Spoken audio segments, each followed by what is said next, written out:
Hi guys, I want you to bear with me here. I'm going to try something a little bit different since I'm having trouble getting a hold of everybody with the port access competencies. So I'm going to give you the same information that I gave everybody else, but I'm going to do it through a video. So I'm not sure if all of you have gotten the chance to access ports before or not. This is what our kits look like here. In some cases you may have to gather the supplies all separately, but when you go to access a port, you want to take a look at it first and ask your patient what they already know about their port. Most of our patients are going to come in with a single port that is a power port, and the way you know the difference is a power port has the three little bumps in the triangle to actually palpate the location. If it has those three bumps, it is power injectable. All of our needles are power injectable here, but just because we have a power injectable needle doesn't mean that the port is power injectable. The old style ports, which I'll show you a picture of here,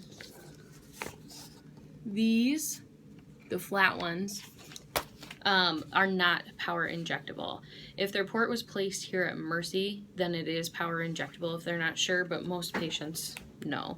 It's actually hard to come across these anymore because most all that are being put in are power injectable. One big thing to know with these kits, on the back there's going to be a sterile flush. This is our sterile flush. They are on the back of the kits. They're also in the med room behind the door where the AccuDose is. This here are normal flushes. These are not sterile, so you don't want to put these on your sterile field. You can still use them to flush the port as long as you're not using them within your sterile field. I already told you about the power port versus the non-power ports. Another type of port you may run into, most of them are single lumens. These are double. There's two right next to each other. And then there are also triple. Those are pretty rare to come across. But the cool thing about these is you can access either one. It doesn't matter which one you're accessing. And actually you can access them both at the same time, so you can put a needle in each side. Some patients know if one side works better than another, or if one gives blood and one doesn't. They're aware of that.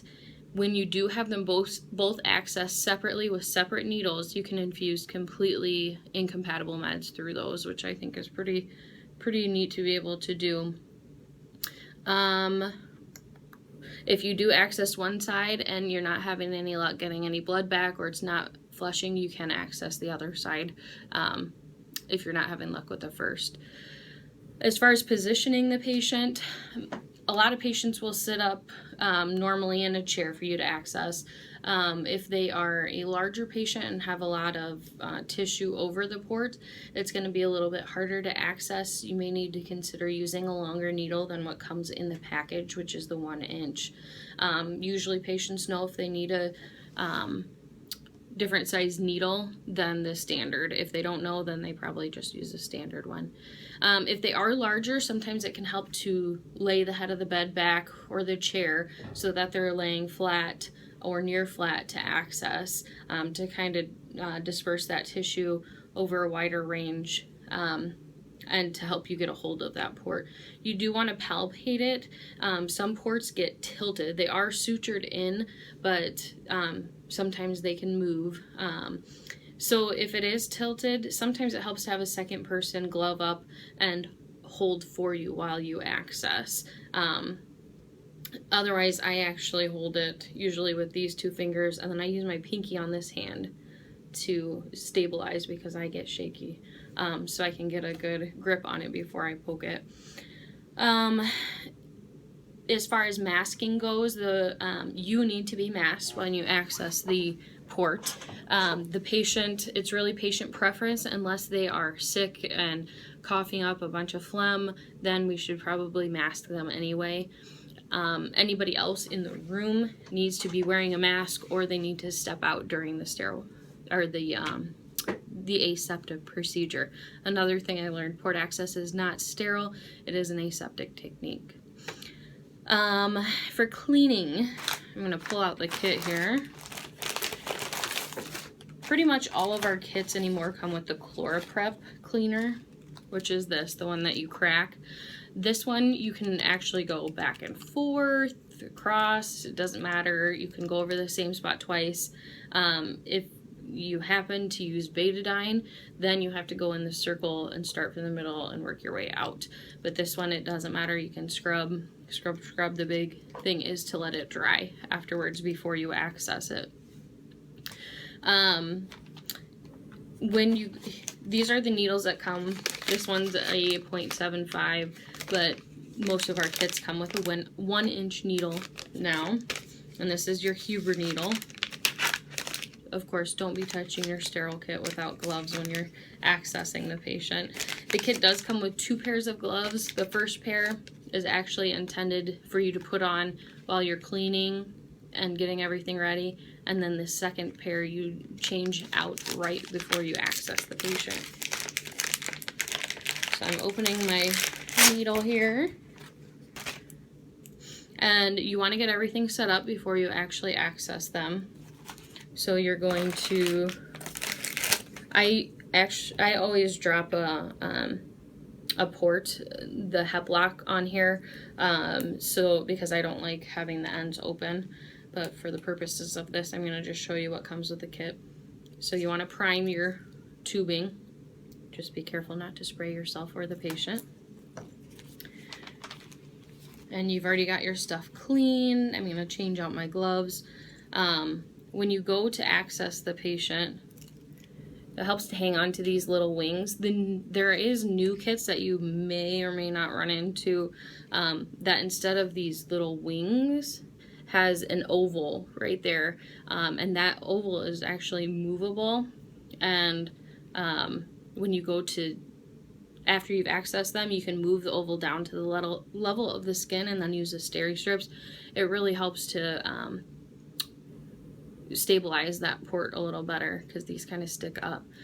But when you go to access, there's a cover on the needle. You need to take it off. Your sterile procedure, if you have somebody else, or sterile aseptic procedure, sorry, if you have somebody else helping you, they need to have sterile gloves on as well. So like I said, I usually hold it with these 2 fingers and then stabilize it with my pinky. And then when you go to access, you want to go at a 90-degree angle to the port. If it is tilted, you're going to be going at a, it's going to seem like you're going at a funny angle, but you always want the needle 90 degrees to the port. As far as accessing it, once you think you've got it in, you're going to feel it's like a rubber center. So you'll go through that and then you'll have less resistance and you'll hit the back of the port, which is like a hard metal backing. When you get to that point, you'll infuse like 1 to 2 mils to see if it's flushing okay. It should flush pretty easily.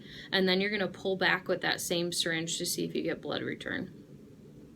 If you don't get blood return, then you'll want to intermittently flush, kind of an intermittent rapid flush to get that turbulence through there. You're watching the surrounding area for signs of infiltration, just like an IV, any bubbling up, any pain. If it's difficult to flush, then you'd want to stop. But if it's easy to flush, you can flush the remainder of this 10 mils of saline in. Once you flush the 10 mils, if you're going to pull labs, then you can use the same flush, the same syringe that you did the flush. I just pulled back 10 right away. 10 is what we waste for any labs, and then you get a new syringe and then pull back as much as you need and give that to lab. A couple considerations for labs. Anticoagulation labs ideally should not be drawn off a port because we flush them with heparin, which I'll get to here in a little bit, and you really don't want to mess up a anticoag lab. So ideally, we are not drying them off the port unless we don't have any other option. As far as blood cultures, if you suspect that the patient has an infection or septic, for something related to the port, then we definitely want to use the 10 milliliters of waste blood as the first culture. If you know that you're drawing cultures and it's not related to the port in any way, shape, or form, then they can draw from a separate site. Lab may disagree with us on this one, but if you suspect that the infection has to do with the port, then you need to use the waste blood, that first blood that was stagnant in that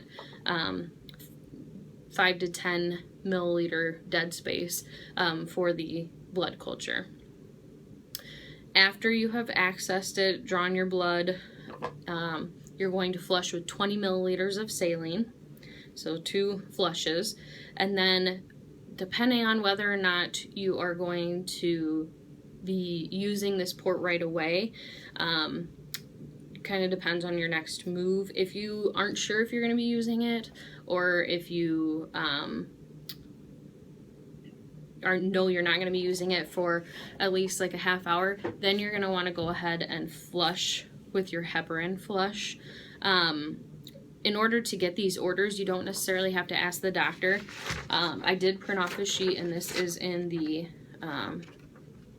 medication or infusion protocol book in the med room.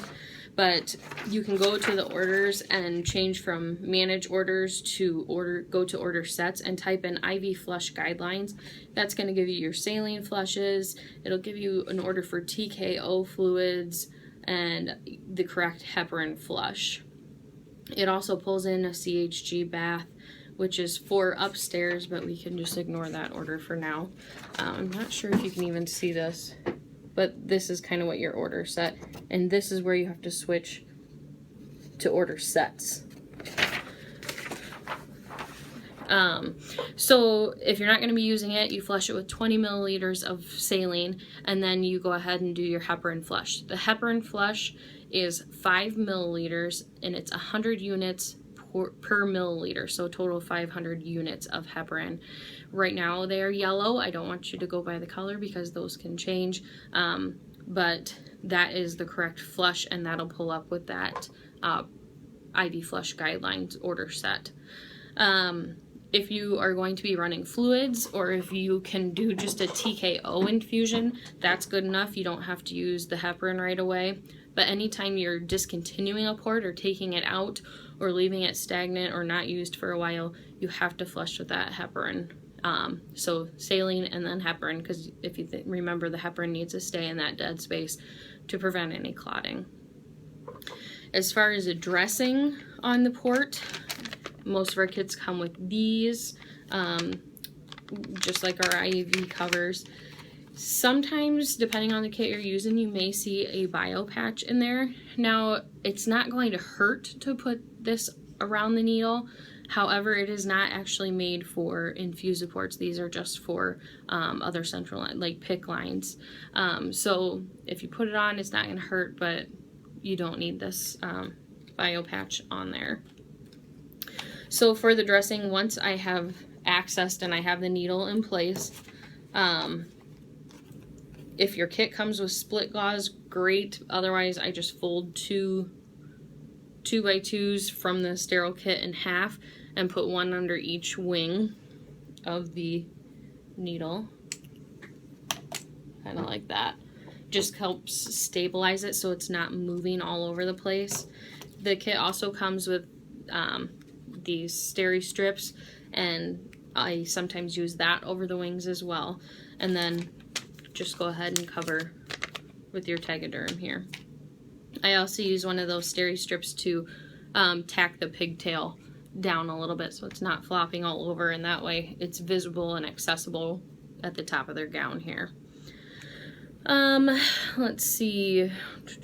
As far as documentation, ideally everybody's going to actually have the port listed on the lines, drains, and airways side of our Epic chart.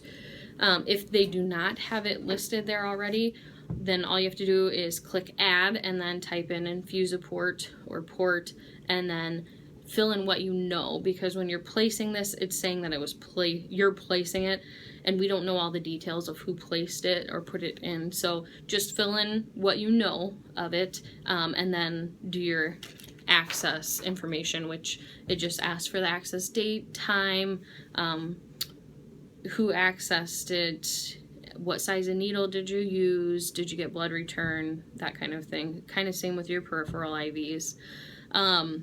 And then that's how you document the access. If it's already listed over there, you can just click on it and then fill in the date, access, time, and that information.